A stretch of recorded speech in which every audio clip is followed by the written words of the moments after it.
নমস্কাৰ বন্ধুসকল, চাব এইবিলাক ক্লিয়াৰ মুৰ্গী হয়। মোৰ বন্ধু এজনে ভিডিঅ' পঠালে, তাৰ বিশেষ অসুবিধা হৈছে 100 পোৱালি লৈ আহিছিলে, তাৰ পৰা 4টা মৰি থাকিল আৰু 3-4টাই টোপনিয়াই আছে। তাৰ কাৰণ হ'ল সি একোৱে ঔষধ ব্যৱহাৰ কৰা নাই, আনাৰ পৰাই দানা দি আছে। চাওক, এইবিলাক মুৰ্গী পালন কৰোঁতে বহুত কথাৰ ধ্যান ৰাখিব লাগে। তাৰ কাৰণে আপোনালোকে হেৰি কৰিব, মাল্টিভিটামিন আৰু এণ্টিবায়'টিক এইবিলাক ব্যৱহাৰ কৰিব লাগে। তাৰ কাৰণে এইবিলাক বজাৰত পোৱা যায়, সেইবিলাক আনি ল'ব আপোনালোকে। আৰু আনাৰ পিছতে এটা কাম কৰিব, যেতিয়া আপোনাৰ ফাৰ্মত মুৰ্গীকেইটা পোৱালি লৈ আহিব, তেতিয়া আপোনালোকে গ্লুক'জ খুৱাব, কিয়নো সিহঁতে ভাগৰুৱা হৈ থাকে। গ্লুক'জটো দিলে অকণমান সুস্থ হ'ব পাৰে।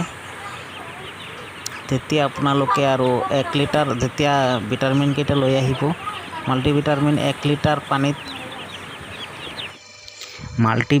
আপোনালোকে 1 লিটাৰ পানীত 1 চামুচ ব্যৱহাৰ কৰিব। যদি ৰাতিপুৱা মাল্টিভিটামিন দিয়ে আৰু গধূলি আপোনালোকে 1 চামুচ সেইটো দিব, এণ্টিবায়'টিকটো দিব, দি 1 লিটাৰ পানীৰ লগত মিহলাই খাবলৈ দিব। ৰাতিপুৱা এটা, গধূলি এটা দিলেই হ'ল। তো এনেকুৱা কৰিলে আপোনালোকৰ পোৱালিকেইটা মৃত্যুৰ মুখত নপৰে আৰু এনেকৈ টোপনিয়াই নাথাকে। আৰু অকণমান বিশেষ ধ্যান ৰাখিব লাগে। আপোনালোকৰ ফাৰ্মখনৰ চাৰিওফালে অকণমান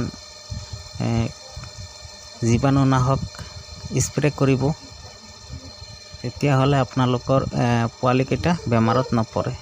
চ' বন্ধুসকল, আজিৰ ভিডিঅ' ইমানখিনি। আগলৈ কিবা জানিব হ'লে ছাবস্ক্ৰাইব কৰিব চেনেলটো, আৰু বেলটো দবাই দিব আৰু শ্বেয়াৰ কৰিব, কমেণ্ট কৰিব তলত।